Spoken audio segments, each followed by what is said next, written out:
Morning, dear internet. Well, it's morning here. I would like to talk to you about the importance of knowing yourself and how it impacts you in your life. And I'm going to give you a fair warning. Half of this video is going to be quite organized, and I have some proof here. This is from the last video that I made, and I think that it went pretty well. And half of it is going to be me going off the rails to show you exactly what I mean by my type.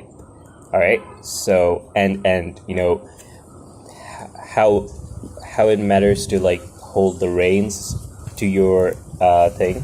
All right. To decide when you go out of control or don't go out of control. And I have just as proof. This is basically what I want to talk to you about. So from beginning to end, I've split it into two halves. These are the topics I want to cover, and this is me going off the rails, all right? So first of all, I think it matters. People have been talking about this kind of thing for a long time. Sun Tzu's Art of War kind of tells you that you should know yourself, and you should know your enemy, and you should know the battlefield and all that stuff. The Book of Five Rings by Musashi talks about elements and the use of elements and animals, and in ancient Eastern philosophy kind of have they've made. We'll get into that in the second half, but let's first talk about myself so that you understand how I developed as a person. Now, when I was a kid, actually, let's start with when I was interning at this place. My age was like 28. I wasn't 30 yet. I wasn't 30 yet, but I was close to 30.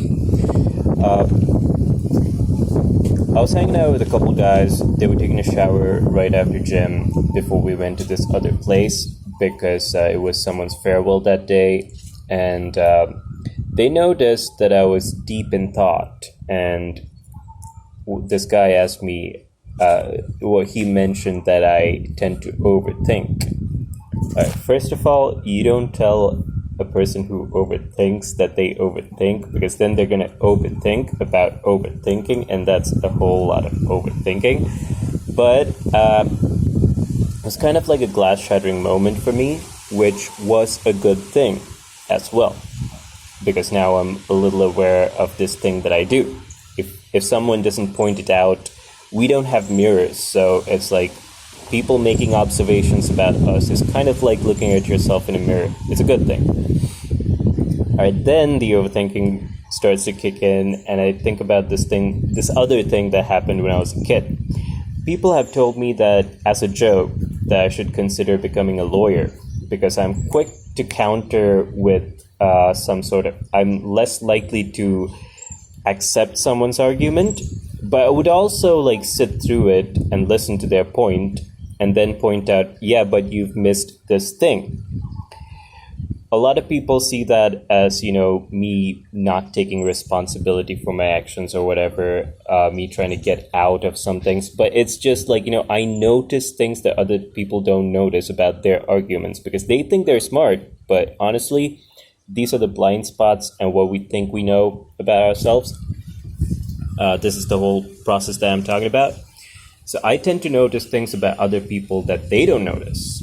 But then other people telling me about things that I don't notice about myself, that's, you call it Johari's window or whatever, things that everybody knows about you, things that you know about you that other people don't, things that other people notice about you that you don't, and then the undiscovered self. So, like I said, it's always good to know about yourself, even though at first it might hurt a little bit. And then, the overthinking thing and the debating thing, it kind of made sense because when I was a kid, I was an only child. I had to rely on my imagination and my own stories to keep myself entertained sometimes. Not all the time, but there were times when I did have to do that. So, intuitiveness, I've rehearsed and practiced from a very early age, which is a good thing and a bad thing. But as long as you're in control, as long as you know that you're doing it, you can fix it. And another thing that someone very, very recently told me, close to when I was 30, was that I tend to digress when I talk, that I don't stick to one point, and people get confused by this. And, this is textbook NE, extroverted intuition, jumping from the process of branching out thoughts. And I was actually speaking to Elijah, person that I consider my guru when it comes to personality types, and I was saying some dumb shit. Like, I was like, the test says that I'm an INTP, but I think I'm an INTJ, and she's heard this so many times before, so she took it calmly and explained, I definitely am an NTP, but it also seems like I have my NE before my TI, which changed my life completely, because I realized that for 17 years, I had been fighting someone else's battle. It might have been my parents' battle.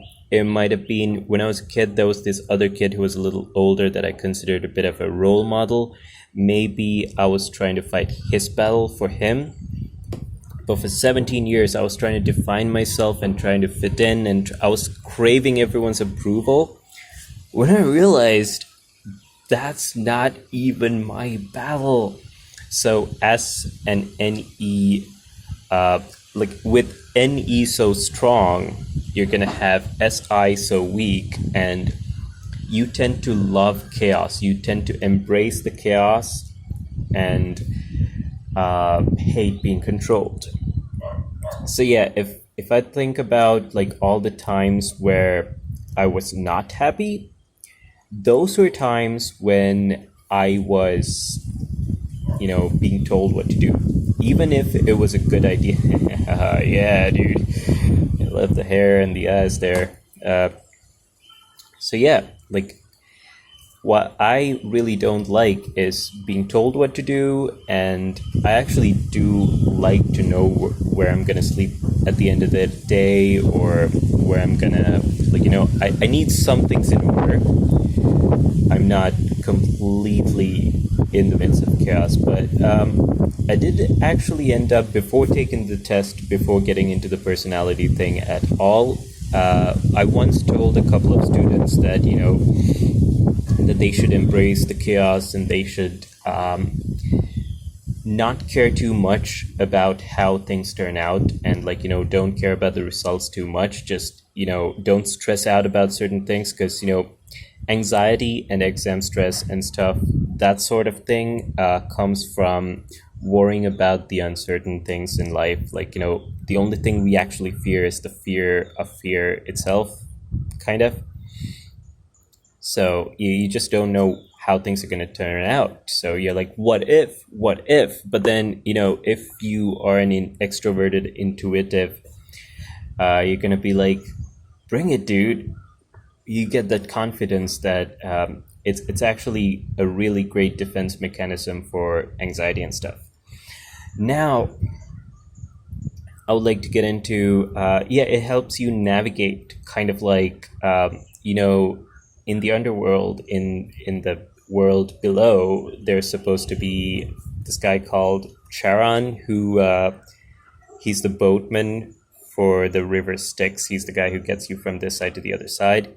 So being an NETI is kind of like being Charon, the only person who is able to navigate that weird river of souls and whatever. And, he always asked for 2 coins as a bribe. Do you really think that someone who is in charge of all these souls actually cares about 2 coins? He doesn't. He just wants some respect. It's not that he craves respect, but he knows that if he doesn't have the respect from you, things are going to get out of control. All right, so now let's get off the rails a little bit. All right, I'm going to show you how crazy I get.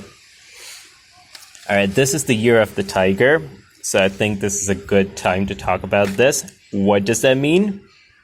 Hold on, we'll get there. Or not, I don't know.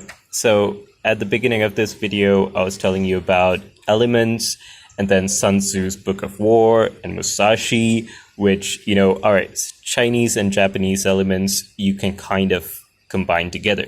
And then there's Indian stuff, and then there's like 4 temperaments in Western philosophy. There's this really cool video by Cracked that you should watch, comparing the 4 Ninja Turtles to the girls of Sex and the City. All right, so yeah, people have been, it's like they have from a long time ago noticed, okay, so I noticed that people are different. There's like, people that do this kind of thing, people that do this kind of thing. Some people who are extremely stubborn, but also very determined and very, like, their best feature and their worst feature is going to be the same thing. If you word it the right way, you would say, this person is unrelenting. He will always stick to their goal. But if you want to look at it in a negative light, it's like, he never changes his mind. He's so stubborn. And that would be the element of earth, or the animal bull, or in terms of personality types, I think some NTJs might have that sort of, they think they're right, they just know they're right, and they are just never going to change their minds, which is a thing that they're supposed to do. And then there's, all right, air. Air is unlimited. They don't like to be controlled. They like the chaos, that sort of thing. So air is the animal, I believe, was it snake? No, snake goes with water. Tiger goes with fire. Snake goes with water. There are certain animals that do well in certain elements, that sort of thing. And, but yeah, so when you have these glass shattering moments, you get self-awareness. And by going into the other types, you kind of get an awareness of how other people are as well. You learn what pisses them off. And all right, so I also have a little bit of, I lack conscience, but I'll also have a little bit of empathic ability because I have FE. So when you're hanging out with other people, right? And this is why for 17 years I was fighting other people's battles.